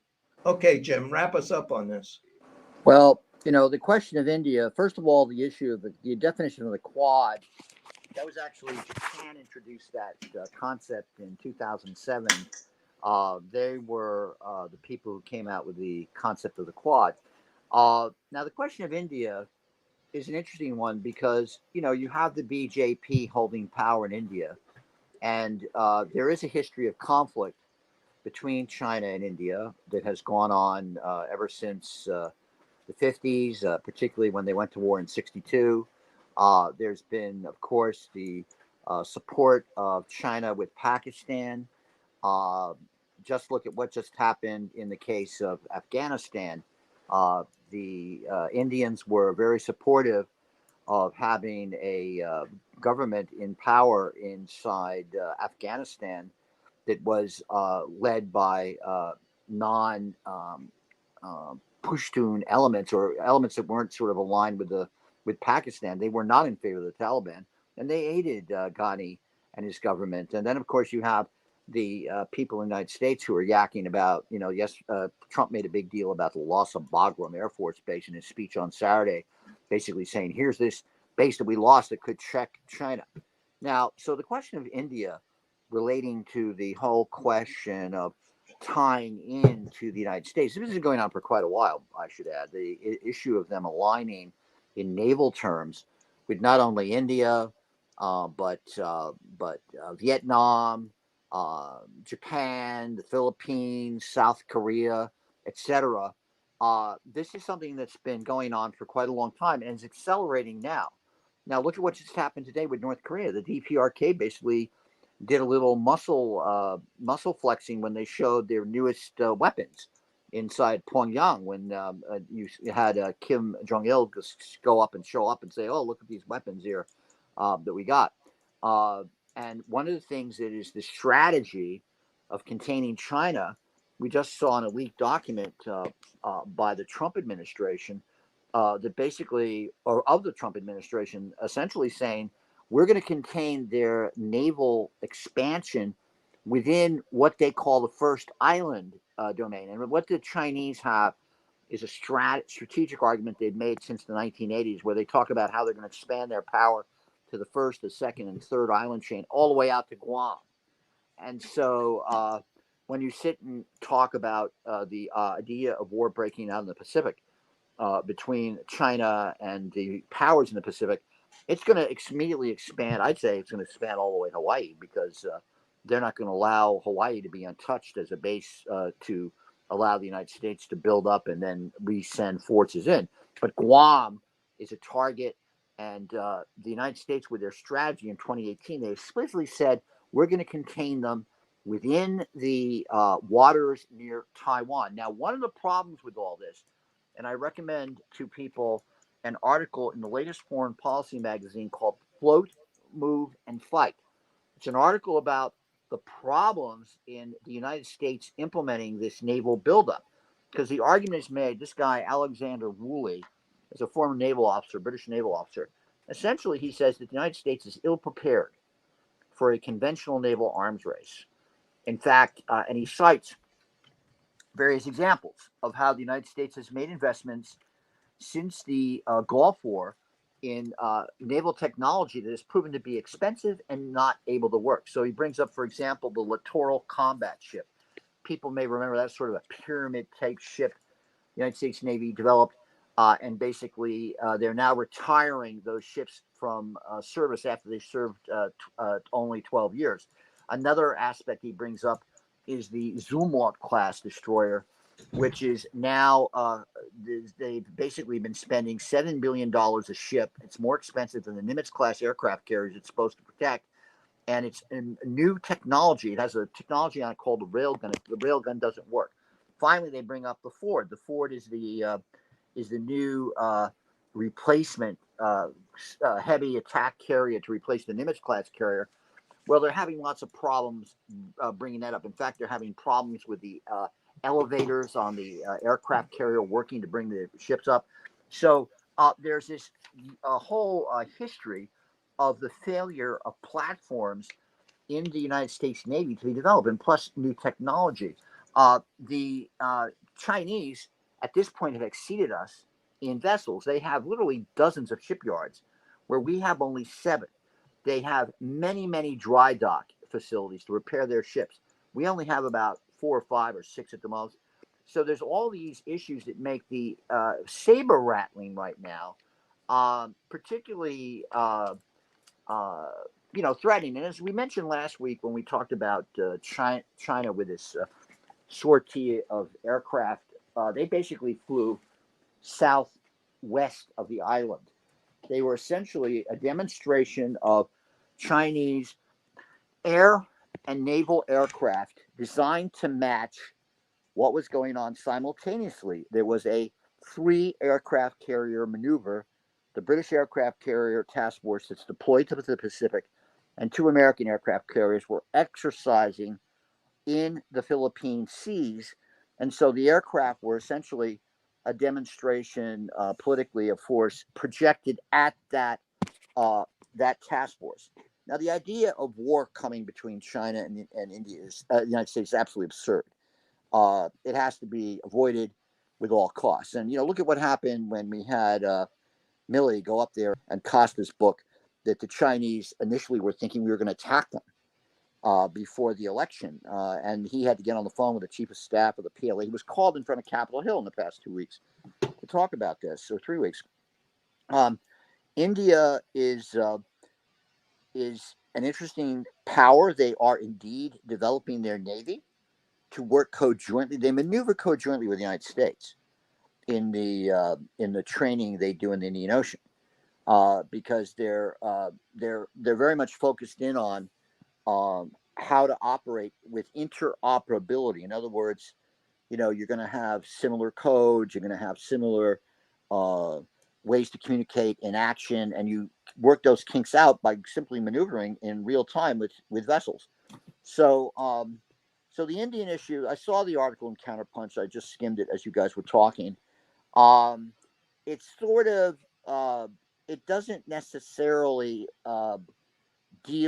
it doesn't raise the questions. It sort of ignores the question of friction between China and India, which I think is a real one. We sort of seen these border incidents in the past year, where they actually were, having like these, brutal kind of fights. I think that certain points they exchanged fire, but basically they were having like serious hand-to-hand combat in the areas along the Himalayan border. And those are things that have to be controlled in terms of their ability to escalate. The main problem the United States is confronting is that by 2050 or sooner, China's economy will be the largest in the world. And so all this is based on geopolitics, on America trying to counter China's political growth. And China's political growth, unlike some folks here, I don't necessarily look at it as like beneficent. I don't think it's great, but on the other hand, it's a reality that one has to deal with. And what I personally think is so important is that, yes, I do think the relationship between China and the United States is a very important one. That was the major aspect that FDR wanted to have after World War II, which was defeated, of course, by the success of the Chinese Revolution. And so their idea of working together with the Chinese is something that they wanted to do. That's really what was going on when Richard Nixon and Kissinger were traveling to Beijing back in the early 70s, when they were trying to split the Soviets, split the Chinese, and in the wake of the Sino-Soviet conflict, escalating into war over the Missouri River in 1969. Remember, the Soviets came to Nixon against the Chinese, and Nixon said, no, you can't do that. We're not going to go for that. So that's the split he used. And of course, what he did was he used that split to end the Vietnam War along a certain line, which didn't work out for them, as we know. But I do think you don't want to piss off the Russians. They did not. Well, not only that, but but see, that's what my students said from China. They said they talked about that era living in China at that time. They said, listen, it was only a goddamn island in the middle of the river, and we put a couple of troops there, and the Russians went bananas. It freaked them out. They were scared of them, and they said, these people don't piss off the Russians. The guy said to me, he just said, it's a lesson in China we learned in China. Right. Yeah, they're serious. The Russians are serious. Yeah, they're really serious. The Russians are all, and the Russians, of course, they have the. Well, they're Christians. They're maniacs. They're going to go to heaven. They have the history in their minds of what happened in the Russo-Japanese War. They have the history of all the conflicts they had against China and Japan in the 1930s. The buildup against the Japanese in Manchuria. I mean, that was a major source of fighting. They fought the Japanese in 1939. So the question of how to deal with China is a key issue. Now, what annoys me in some of the emails I'm getting now from all the think tanks is they're not trying to explore how we can try to ameliorate these conflicts. They're assuming that they're happening, and they're sort of basically emphasizing the Chinese military buildup. They're emphasizing the fact that the Chinese indeed are building up their armed forces, building up their navy with conventional vessels. But of course, the issue of containing them within their own island chain. See, that's the kind of stuff that the Chinese are reacting to, and that's why they're developing a navy. They're not going to accept that from the United States. I personally think, look, the exercises of attacking Taiwan, they've been going on forever. I mean, I can show you maps about how they calculated the defense of Taiwan in 1949 and 1950. Based on, I actually once discovered the actual order of battle of the Taiwanese army after the retreat to Taiwan from the mainland. And there was a period of time, if people may recall, where the United States was sort of accepting the fact that Mao was going to attack and seize Taiwan.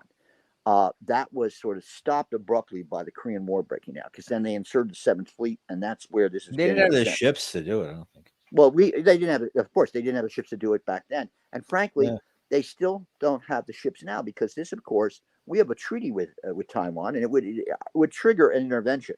Now, the question, of course, you saw with the fall of Afghanistan was, the Republicans are raising a big deal because they want to, for their own domestic purposes, they're raising a big deal with what happened in Afghanistan because they keep on saying, well, look what happened in Afghanistan. It's essentially been this, sort of, a volcanic eruption in the global balance of power that shows that the Americans are not going to back their allies. They're basically going to allow the Taiwanese to be invaded. The Russians are going to invade again, and they'll get screwed again. Well, I just think the Russians are getting ready to invade again. Well, see, the thing is that the Chinese communists, they invaded many times, several times, and were repulsed by the nationalists. And the nationalists defeated them without, I should say, American help in some of these. There were big bloody fights that occurred right after. You've heard of the opium trade, the Golden Triangle, right? That was established by the Kuomintang. The whole trade. The whole opium trade in Laos and the Shan states, everything. That was all Kuomintang soldiers doing that after the war. Well, those guys, we were backing them, and that was the heroin dealers.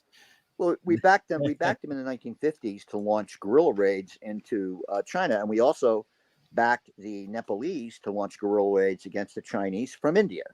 So when Tibet was taken, there were Tibetans who were organized by the CIA to fight covert wars against the Chinese, and that was another program that went on.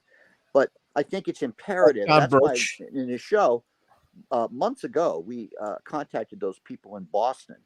Who are, I think, who's his name? That guy, Michael Clare. There's another big academic up there. And they're basically, I think they're a little uncritical sometimes about China, but I think the thrust that they have is to try to encourage peaceful relations between China and the United States. And I think that's clearly, I think common sense prevails on that one, I think, with most people. What was that Asian group, that Vietnam War era group of American academics focusing on Southeast Asia? And Committee of Concerned Asian Scholars. Right. Is that still around? Or that they're still around, but these guys are sort of like Michael Clare, of course, is the old NACLA guy. He's up there. He was up there at New Hampshire College, but they have a whole. You should bring them on the air sometime, Paul. Those guys are really dedicated. Yeah, send me their numbers. I will. I'm always looking for new guests. Well, bring Dennis in. Yeah, I'm always looking for people. Send me any contacts you got. I use them every day. It's like a maw, the news. I mean, there's no time to turn people away. I take everybody. Okay. Let's get Dennis in on this, and then I want to bring a special video on. Dennis, what do you got to say about the threat of China and the threat of Americans or the vested interest here who want to promote conflict with China? The Americans don't know what they're doing. They don't understand China at all. And the only reason that they're doing what they're doing is because they want to have unilateral hegemony in the world. And the only reason that they're enemies with China is because China's there, period. They don't really care whether China's socialist or not. They just think it has success, and they don't understand what the success of China is. China's doing very well, basically. And they're neither capitalist nor socialist at this point, and they're not imperialist, I would say. And the hope is that they become socialists and lead the world in another direction from the United States. The United States is just an imperialist, a capitalist imperialist power that wants to run the world by itself. And if China can be a bastion against that, that would be good. But that means that China has to move toward democracy too, and that's another situation. But I mean, everything's unpredictable, and everything's we don't know what's going to happen. But the point is, and the United States is floating. they're actually they're causing a very tight situation in the world, and the worry is, atomic weapons. That's what the worry is. I mean, China doesn't have the weapons that we have, but they have atomic weapons or nuclear weapons. And if it gets bad enough, it's the same thing like with Russia. We could have a nuclear war and end the world. So it's really scary, actually, for me. And I think the leadership in America is, I think they're megalomaniacs, basically. Mhm. And They're backed on the wall. They're backed against the wall, the U.S. right. Right. And Their biggest fear is to wind up like England. Like Okay, England. let Yeah. Dennis finish up, and then go ahead. Finish no, up, Dennis.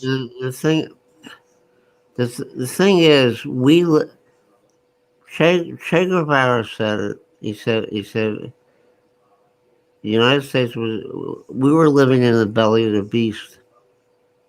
And at the time, he was suggesting to American students that they don't come to Cuba, but they do something to bail out the world from the United States.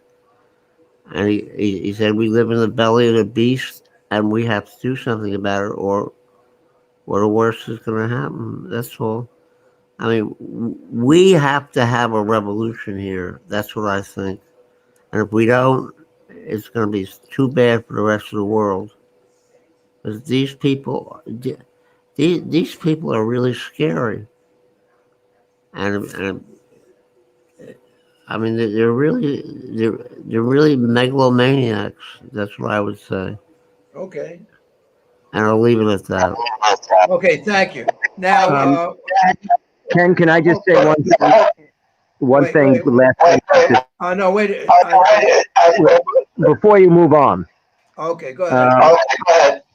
Dennis made a very, very good point at the beginning, which is that the United States does not understand China. We never have. We never have. And we certainly don't now. And the way this country is, the pulse of this country right now is we're not going to right now. I would say that possibly one solution that none of us have explored is the idea of possibly trying to encourage, if it's possible, regardless of our misunderstanding of China, is that if we could try to encourage something short of a takeover or a war, some sort of rapprochement between Taiwan and mainland China, so that short of any takeover or any Hong Kong situation, that something could be worked out between them where each side would get some of what they want. That's just the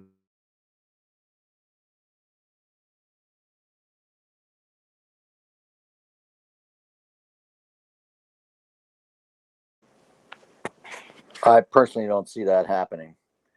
But anyway, what happened? I don't know. All right. Question fast. How many countries are there in the world? There isn't really any exactly correct answer because your answer pretty much depends on who's asking the question. The United Nations lists 193 countries as members. The International Olympic Committee lists 206 member countries. Meanwhile, FIFA football lists 211 countries as members. The United States government would say there's 196 countries. The Russian government would say 197. Pakistan would say 192. Everybody has different answers to that question, largely because of these 15 awkward places. Places that by pretty much every conventional definition are actual functioning countries, but which to all various extents have only limited international recognition for a whole bunch of different geopolitical reasons. So, beginning from the most recognized down to the least, these are the 15 most awkward and controversial places to call a country in the world. We're starting this list off with South Korea, which has been fully independent now for 73 years and is a full member of the United Nations, but is very publicly unrecognized by one other UN member state with a population of more than 25 million people, North Korea. This is because North Korea claims the entirety of the Korean peninsula and has never recognized South Korea's authority or legitimacy to rule over the peninsula's southern half. But But since South Korea is recognized by all of the other 191 UN member states, her legitimacy isn't really that much in question compared with any of the other states that are on this list. Next up is the People's Republic of China, or PRC, a UN member state and one of only 5 permanent members of the United Nations Security Council, who is unrecognized by 15 other UN member states, 1 UN observer, and 1 non-UN state.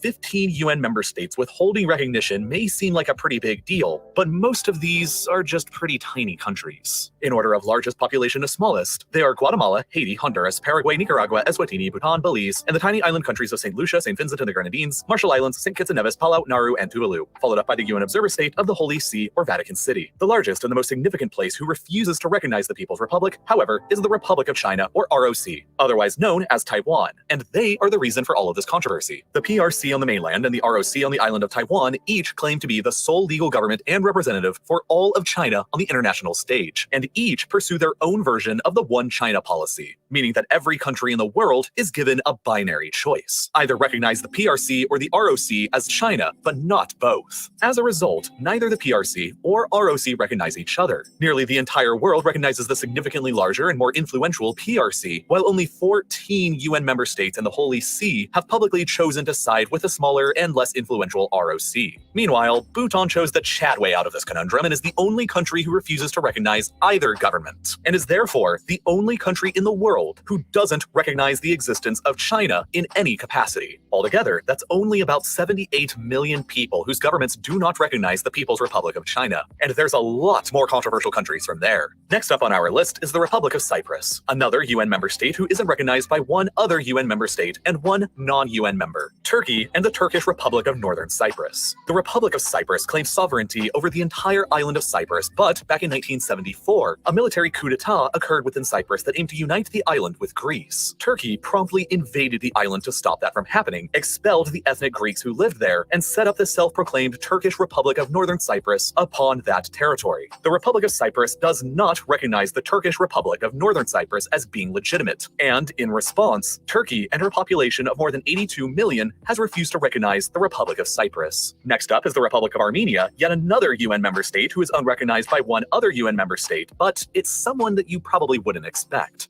Pakistan. Elon Musk handed a janitor an idea for a passive income online business, and it's helped.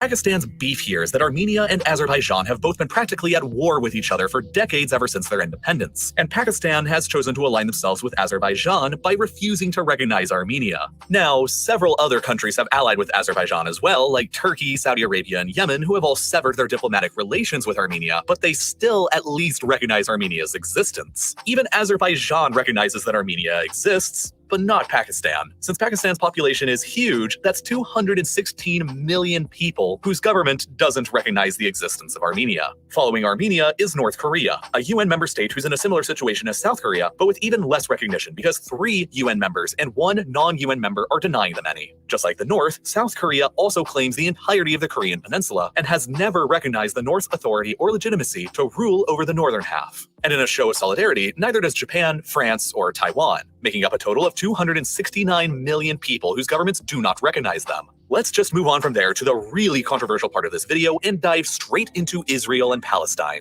Israel is a member of the United Nations, but is presently unrecognized by 28 other UN member states, and that number is changing all the time. Back in 1948, the present-day states of Israel and Palestine were each part of a British mandate. The British decided to divide the land between an independent Jewish state and an independent Arab state, but it went rather sloppy. Immediately upon Israel's founding, the entire Arab and most of the Islamic world took the position that the state was founded upon Arab land taken from the Arab Palestinians by the British and universally refused to recognize Israel's existence. As the Cold War intensified, the Americans backed the Israeli cause, while the Soviets backed the Palestinian and Arab cause, which led to nearly the entire communist Eastern Bloc withdrawing their recognition from Israel as well. For its entire existence, East Germany always refused to acknowledge Israel's existence as well, because unlike West Germany, the East German government refused to ever pay any reparations to the Jewish victims of Nazi Germany, and recognizing Israel necessitated paying those reparations. While Israel itself refused relations with Spain for a very long time because of her longtime dictator Francisco Franco, who had maintained a close friendship with Adolf Hitler and Nazi Germany throughout the Second World War. Finally, after the Yom Kippur War of 1973, Arab nations enacted an oil embargo against all foreign countries who recognized Israel's existence, owing to Israel's occupation of all of the Palestinian Arab territories, which led to widespread severing of relations across Africa and the developing world. By 1975, Israel was widely unrecognized across Africa, the Middle East, Europe, and Asia, but Israeli and American diplomacy, along with massive geopolitical shifts, would dramatically change that over the next several decades. In 1979, Egypt broke ranks with the rest of the Arab world by becoming the first Arab state to recognize Israel in exchange for the return of the Sinai Peninsula, which Israel had previously seized during the Six-Day War of 1967.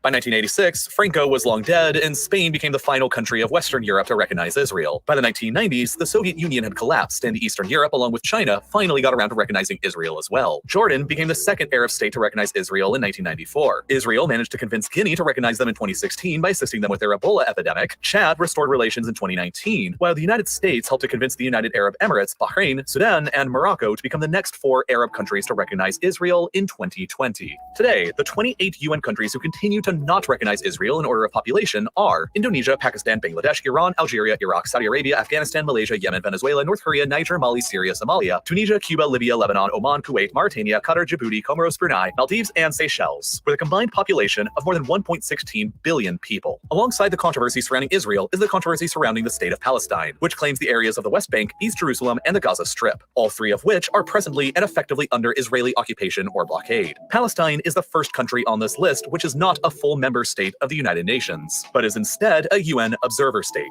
a position they've only held for 9 years since 2012. The Palestinian state is presently unrecognized by 55 UN member states with a combined population of 1.24 billion people, primarily consisting of North America, Western Europe, Israel itself, Australia, New Zealand, Japan, and South Korea. On the other side, Palestine is recognized by 138 UN member states, including the entirety of the Arab and Islamic worlds, South America, China, India, and most of Eastern Europe. Palestine is the final state on this list that is recognized by the majority of the world's governments and peoples. So moving on from there, we arrive next to Kosovo in Europe. With a population of nearly 2 million people, Kosovo declared independence from Serbia 13 years ago in 2008. Serbia has refused to ever recognize Kosovo as an independent sovereign state and has continued to claim it as just an autonomous Serbian province this entire time. Despite that, though, 97 UN member states representing a combined population of around 2 billion people presently do recognize Kosovo as a fully independent nation, including several big countries like the United States, Canada, Japan, Saudi Arabia, Germany, and France. However, most of the world has taken the Serbian position that Kosovo is simply one of their own rebellious provinces. One of the most notable standout countries who takes this position is Spain, the lone holdout of Western Europe who probably doesn't want to recognize a successful independence in Serbia, while other countries like Russia probably don't recognize Kosovo for very similar reasons. The next least recognized place that may be a country is the Sahrawi Arab Democratic Republic, or SADR. They claim the entire territory of Western Sahara and Africa as their own sovereign territory, which is in staunch opposition to Morocco's claim of also the entirety of Western Sahara. This is all because, up until 1975, Western Sahara was occupied by Spain when they finally gave it up. Morocco invaded the territory and claimed it for themselves, while the Sahrawi nationalist movement began a war of independence against them.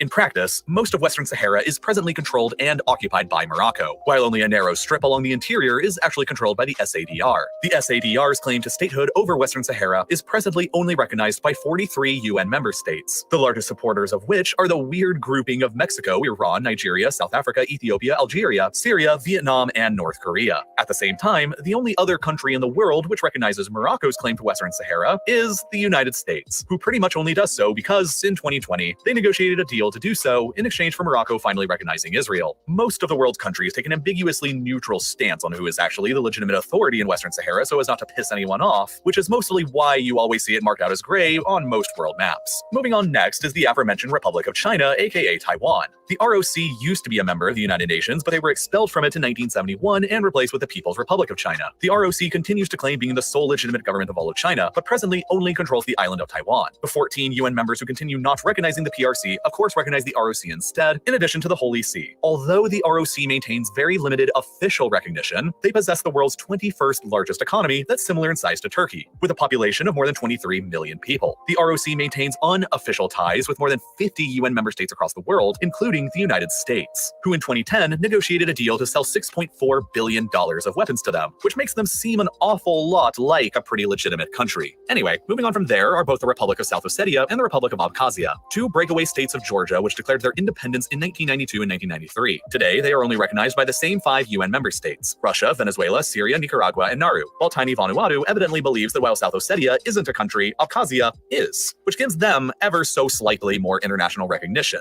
Russia, though, is the primary supporter of both countries' legitimacy with her population of more than 140 million, which has led some to argue that both are almost just de facto Russian protectorates. Nearly every other UN member, however, continues taking the Georgian position that both South Ossetia and Abkhazia are merely rebellious provinces of Georgia. The next least recognized state is the aforementioned Turkish Republic of Northern Cyprus, which occupies about the northern third of Cyprus Island. Not surprisingly, this republic is only recognized by a single UN member, Turkey, with a population of about 82 million, which has led to similar accusations that Northern Cyprus is basically just a Turkish protectorate.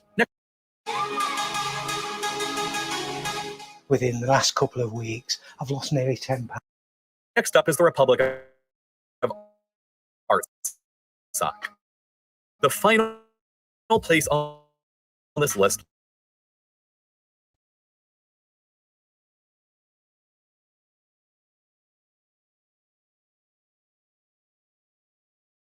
as a country by an actual UN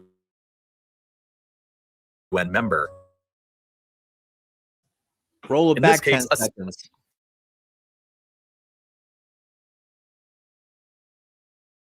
Single one, Armenia. Artsakh is the government which controls the ethnically Armenian Karabakh region surrounded by Azerbaijan. And every other UN member in the world besides Armenia considers Karabakh to be basically just a rebellious province of Azerbaijan.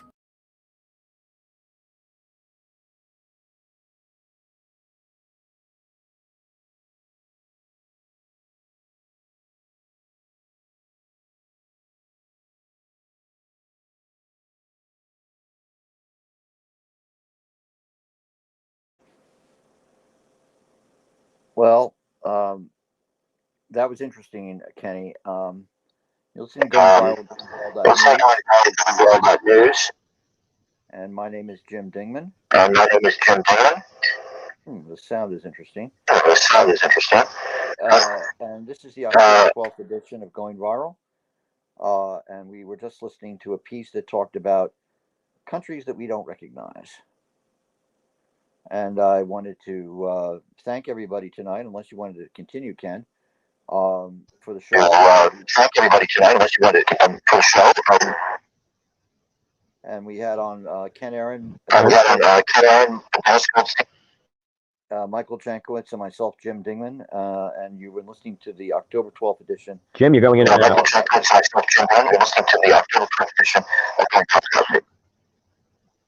Wow, boy, the sound really sucks. All right. Yeah. All right, I'm going to cut out. I don't know where Ken is. Jim? Yeah. Can you hear me? I can hear you, Mike. Oh, okay. Yeah, something went wrong with the sound, and something's wrong with the from the technical end. Yeah, this is all the new stuff. Yeah. We'll see if we can work out the kinks tomorrow. I'll send Kenny a text if you want, saying that you ended the show. All right, very good, man. Bye-bye. All right, see you tomorrow.